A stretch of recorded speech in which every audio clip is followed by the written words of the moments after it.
और क्रोध का कोई दूसरा कारण भी नहीं। क्रोध के कारण में केवल आप सभी लोग हैं, आप सभी लोग। मैंने अपने बंदी जनों के द्वारा मैंने प्रण की घोषणा करवाई। बोले बंदी वचन वर सुनऊ सकल महपाल, परम देख का कहूं हम भुजा उठाए विशाल।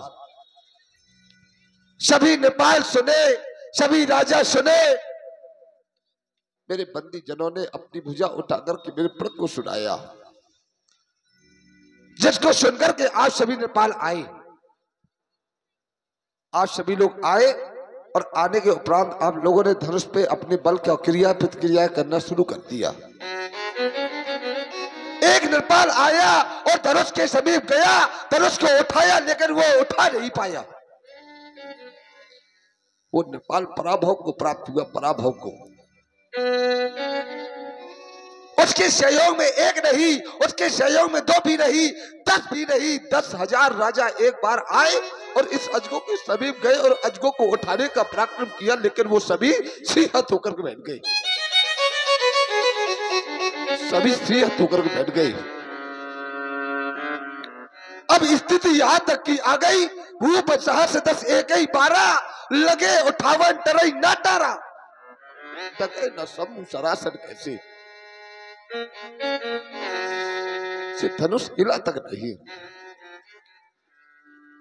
अब स्थिति यहां तक आ गई कि सभी नेपाल ये सोच करके बैठ गए कि धनुष के समीप जाना हमारा व्यर्थ हो गया, व्यर्थ।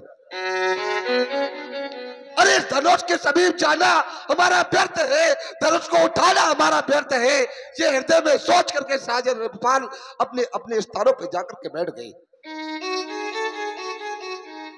मैंने देखा क्या बच्चों, ए बच्चों शांत रहो बिल्कुल। मैंने देखा, जिस समय मैंने देखा यहाँ की स्थिति, मैंने देखा कि ये 10,000 नेपाल एक बार आए, अजगो को उठाया। अगर अजगो उठ जाता और टूट भी जाता तो क्या मैं बेटी के 10,000 टुकड़े करके मैं इस राजा में वितरित करवा देता? ये उचित होगा? ये उचित होता? या इस 10,000 राजाओं में युद्ध करा करके कटवा के मरवा के एक रहता, उसके साथ अगर मैं बेटी का पान के संस्कार करता तो ये उचित होता? आप लोगों ने मर्यादाओं का उल्लंघन कर दिया, मर्यादाओं का उल्लंघन। अरे दीप दीपांतर से आई हुई नेपालो, कहां चलेगी तुम्हारी वो वीरता और कहां चलेगी तुम्हारी वो रणधीरता? अगर सभी नेपाल सियत हो गए थे, पराक्रमहीन हो गए थे, तो परित्याग कर देते मेरी मिथिला का, छोड़ देते मेरी मिथिला को और चले जाते यहां से। लेकिन नहीं, आप लोगों ने ऐसा नहीं किया, आप लोगों ने ऐसा नहीं किया।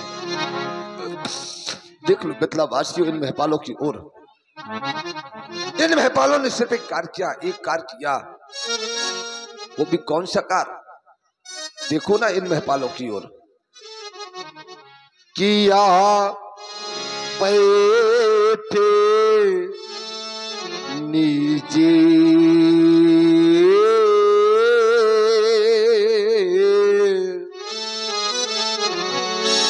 और निज जाए ये समाजा,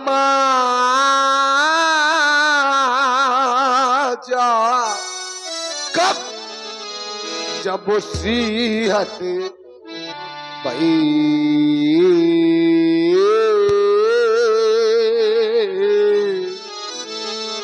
अगर आप सभी सीहत हो गए थे, अगर आप सभी पराक्रमहीन हो गए थे तो मेरी मिथिला का परित्याग कर देते।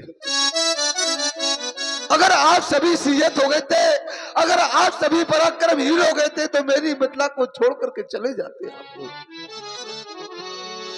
आप लोग सोच रहे हैं कि महाराज का प्रण बड़ा कठिन है, गरह कठोर बदत सब काऊ। ये प्रण बड़ा कठोर है, क्या उपले उपलक्ष्य में आप लोगों को कोई पुरस्कार नहीं मिलता? अरे जो भी नेपाल इस अजगो को 2 खंडों में परिवर्तित करता है, उससे मैं 3 लाख प्रदान करता। सुन ले मेरे लाभ, अगर मेरे लाभ आपको अच्छे लग जाए तो अभी आकर के मेरे प्रण की पूर्ति कर देना। मैं जानना चाहता हूं कि है कोई ऐसा नेपाल, है कोई ऐसा भोपाल, अरे कोई तो आकर कर दे प्रतिज्ञा की पूर्ति और प्राप्त कर ले ये सीता लाभों की पूर्ति। सुन ले मेरे वो लाभ, अगर मेरे लाभ आपको अच्छे लग जाए कि ये है कुंवरे मनोहर तीज है बड़ी और कीरति अति कबनी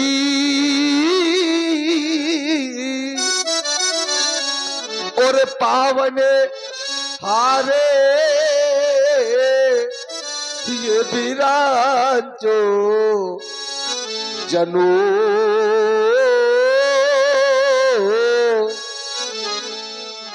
तो रचाऊ न धनु दमुनी।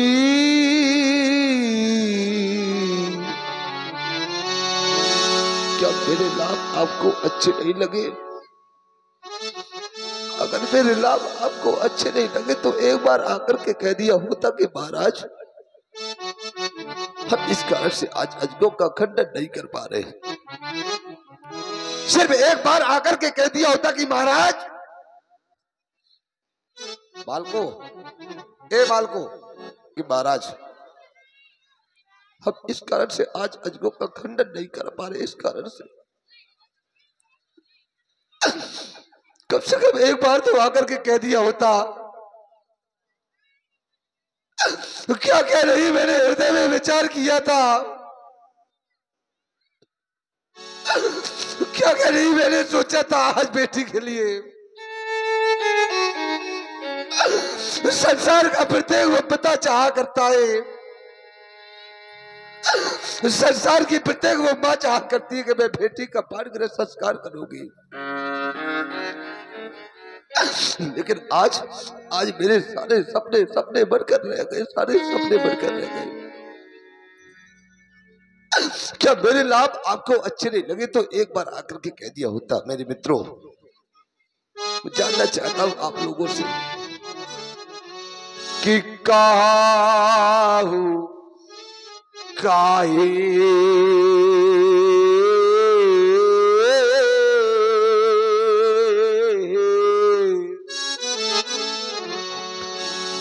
ये लाभे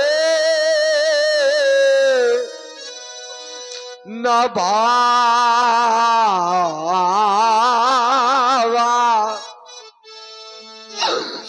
तो काहू न सांग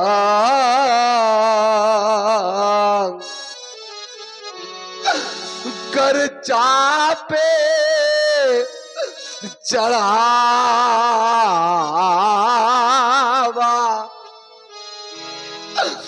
तो काहू काहे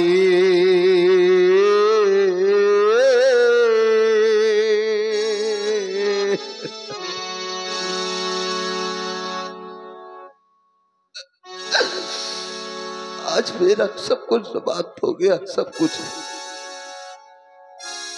आज मेरा सब कुछ चला गया, सब कुछ। जिस पिता की बेटी की बारात उसके दरवाजे तक आ जाए और वो बारात किसी कारणवश वापस चली जाए, मेरे मित्रों, उस पिता का सब कुछ समाप्त हो जाता है, सब कुछ। इस संसार में चाहे जितना धनवान वाला पिता क्यों ना हो, इस संसार में चाहे जितना धनवान पिता क्यों ना हो, उसकी बेटी की बारात उसके दरवाजे से वापस चली जाए, उस पिता का सब कुछ समाप्त हो जाता है। और आज एक राजा की बेटी सदा सदा के लिए कुंवारी रह गई। आज एक राजा की बेटी सदा सदा के लिए कुंवारी रह गई। एक राजा का आज सब कुछ समाप्त हो गया, सब कुछ। आज एक राजा की आज इस प्रकार की हंसी हो गई, इस प्रकार की हंसी हो गई कि वो राजा कहीं मुंह दिखाने के योग्य नहीं रहा। संसार में पिता अगर उसकी बेटी की बारात वापस चली जाए तो ये लोग ताने मार मार करके उसकी प्राण ले लेते हैं। लोग बार बार पूछते हैं कि भाई क्या हो गया, किस कारण से आज ये बारात वापस चली गई, किस कारण।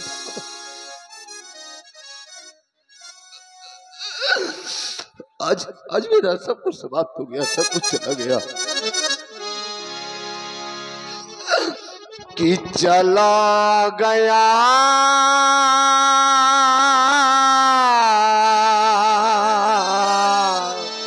और ध्यान में मंच के माध्यम सब पे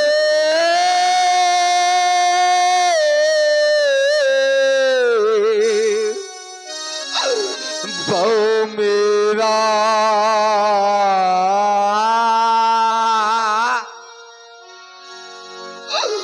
देखो रह गई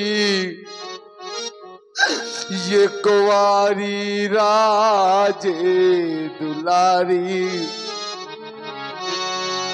जिस समय ये संदेशा मेरे कुटुंबी मेरे भाइयों को पहुंचेगा, जहां तक कि ये संदेशा मेरे छोटे भाइयों को पहुंचेगा, मेरे सभी आकर के मुझसे दौड़ते हुए आएगा और पूछेंगे कि महाराज आज आपने अपनी बेटी का सर्वनाश कर दिया, सर्वनाश कर दिया। मेरे सभी आकर के मुझसे बार बार पूछेंगे कि महाराज आज आपने बेटी का क्या कर दिया। तो क्या मैं यही कह दूंगा कि देखो रह गई ये कुंवारी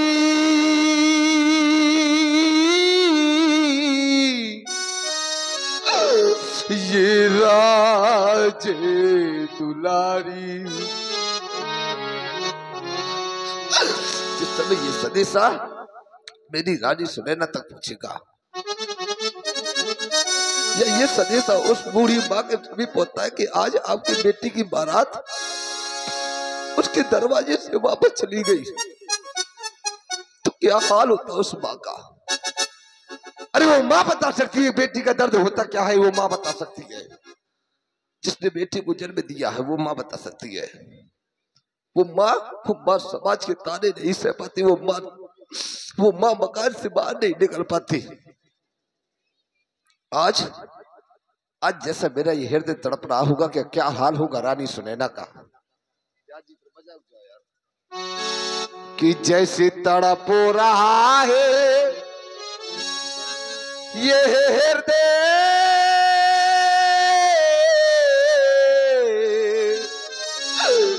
ये हमारा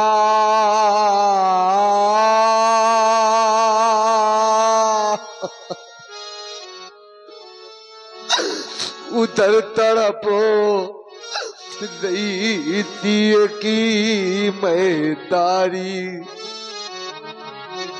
मुझसे बार बार आकर के पूछेगी रानी सुनैना कि महाराज आज आपने अपनी बेटी का सर्वनाश कर दिया, सर्वनाश। तो देखो रह गई ये कुंवारी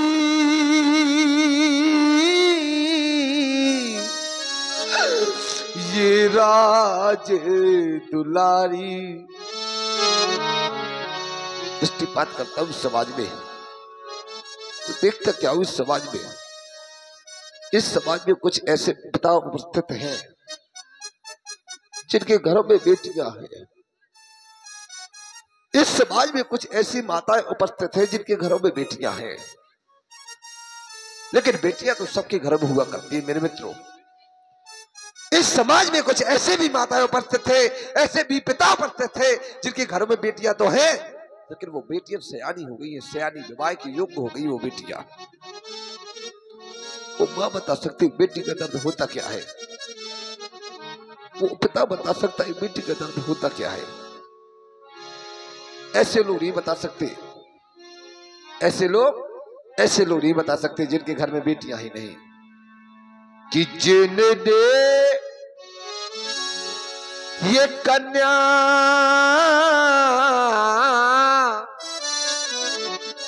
जाई ही नहीं, तो वह कन्या का दुख क्या जाने।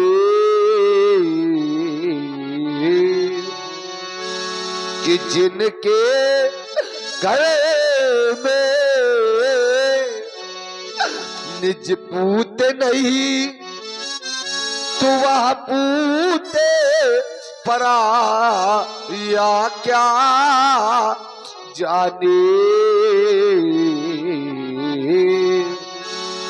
क्या जानेंगे वो लोग?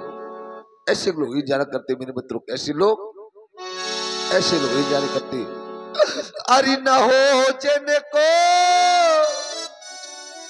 और आप हमारे आदरणीय परम सम्मानी परशुराम जी अहिरवा को ये सुता सयानी, वो सुता की पीरे क्या जाने।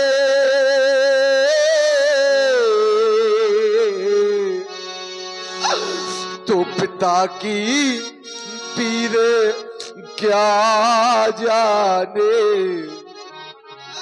वो सुता की पीरो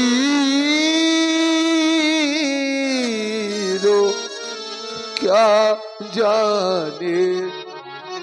अरे वो क्या जाने दर्द माली, अरे वो क्या जाने दर्द माली।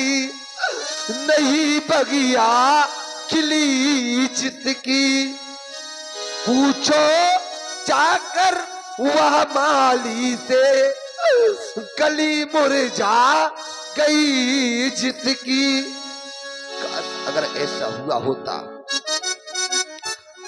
कि बीमारी ना पटी जिनको, वो पराई पीरे क्या जाने।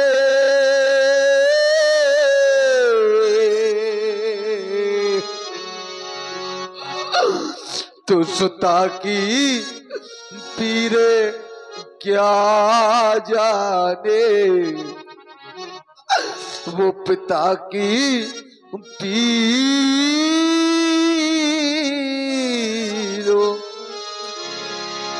और आप हमारे आदरणीय परम सम्मानी उदय बेटी सीते, इन कारों के समाज से जाओ। आज मैं तुम्हें देख देख करके फुट फुट करके रो रहा हूं। जाओ, देख क्या रहा हूं मैं, देख क्या रहा हूं। समाज की वो दृष्टि दौड़ाता तो देखता क्या हूं कि अतकाश मैंने देहातों में देखा है। अभी मैंने अतकाश देखा है देहातों में। जिस समय बेटी की प्रथम विदाई होती है, बेटी की प्रथम विदाई, बेटी अपनी सखियों के साथ, सहेलियों के साथ जिस समय डोली में बैठने के लिए जाया करती है, तो बेटी फूट फूट करके रोती है मेरे मित्र, फूट फूट करके रोती हुई बेटी को जिस समय उसकी माँ, उसकी जन्मदात्री माँ उसको देखती है तो वो माँ फूट फूट करके रोने लगती है और बेटी को सीने से चिपका करके फूट फूट करके रोने लगती है।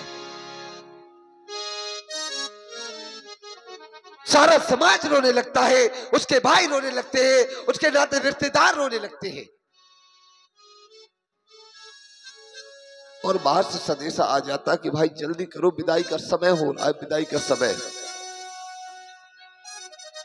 जिस समय ये संदेशा उस बेटी के कानों में पहुंचता तो बेटी अपना आपा खो देती, धैर्य खो देती है और चारों ओर दृष्टि दौड़ाने लगती है मेरे मित्र। चारों ओर वो बेटी देखने लगती है। कोई पूछ देता, क्यों बेटा, क्या अभी किसी से मिलना है तुम्हें? अभी किसी को तुमको देखना है क्या?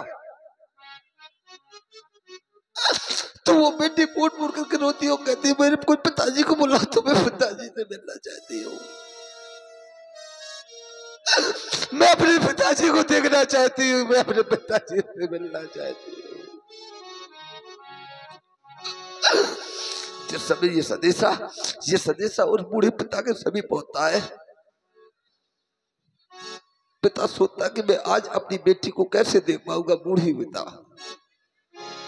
मैं आज अपनी रोती हुई बेटी को कैसे देख पाऊंगा? अगर मैंने बेटी को रोते हुए देखा तो कहीं मैं अपना धैर्य ना खो दूं। और आप हमारे आदरणीय सम्मानित श्री हल्के भैया जी वर्दा वाले आपकी ओर से 51 पुष्प मुद्राएं, हृदय से साधुवाद, धन्यवाद। आज मैं कहीं अपना बेटे को देख करके धैर्य ना खो दूं, कहीं धीरज ना खो दूं। पिता जाने से मना कर देता है। लोग बार बार कहते कि महाराज कम से कम आप तो चले जाओ भाई। आज आपकी बेटी आपको याद कर रही है, आज आपकी बेटी आपको बुला रही है। पिता बेबस हो जाता है। जिस समय वो पिता बेबस हो जाता है और बेटी के समीप जाता है और बेटी देखती है तो दौड़ती हुई जाकर अपने पिताजी के कलेजे से चिपक कर पोट पोट करके रोने लगती है। पोट पोट करके वो बेटी रोने लगती है अपने पिताजी से चिपक करके। लेकिन वो पिता रोता नहीं मेरे मित्रों, रोता नहीं है। वो पिता एक कार्य करने लगता है। और वो कौन सा कार्य करता है पिता? कि डोली में बिठाकर वो अपनी बेटी को, वो पिता अपनी बेटी को डोली में बिठा करके विदा कर देता। विदा कि डोली में बिठाकर वो अपनी बेटी को, कितना खुश नसीब वो होता है। बड़ा खुश नसीब होता है वो पिता, सोचता है कि आज मैंने अपनी बेटी का पान का संस्कार कर दिया, आज मेरी बेटी को अपनी ब्याह कर दिया, आज मेरी बेटी का गंगा नहा लिया पान का संस्कार करके, आज मेरी बेटी का कन्यादान कर दिया। बड़ा खुश नसीब होता है पिता, बड़ा उत्साह होता है उस पिता के हृदय में। लेकिन वो पिता जिस समय वापस आता है घर, रिश्तेदारों को छोड़कर के एक कोने में जिस समय बैठ जाता है वो पिता, तो पिता अपने आप सोचने लगता है बेटी के बारे में। वो सोचने लगता कि कहीं मेरी बेटी सताए तो नहीं जाएगी, बेटी मेरी तड़पाए तो नहीं जाएगी, बेटी मेरी मारे तो नहीं जाएगी। बेटी को मैंने धन दिया, बेटी को मैंने दौलत प्रदान की, बेटी के ससुराल वाले अगर देखेंगे उसके साथ आया क्या है। अगर मैं उसको कुछ नहीं देता तो क्या मेरी बेटी सताई जाएगी, मेरी बेटी तड़पाई जाएगी। धन प्रदान किया, दौलत प्रदान किया, लेकिन वो पिता एक कोने में जाकर के बैठ जाता है, एक कार्य करने लगता है कि एक कोने में जा करके वो तो फूट फूट कर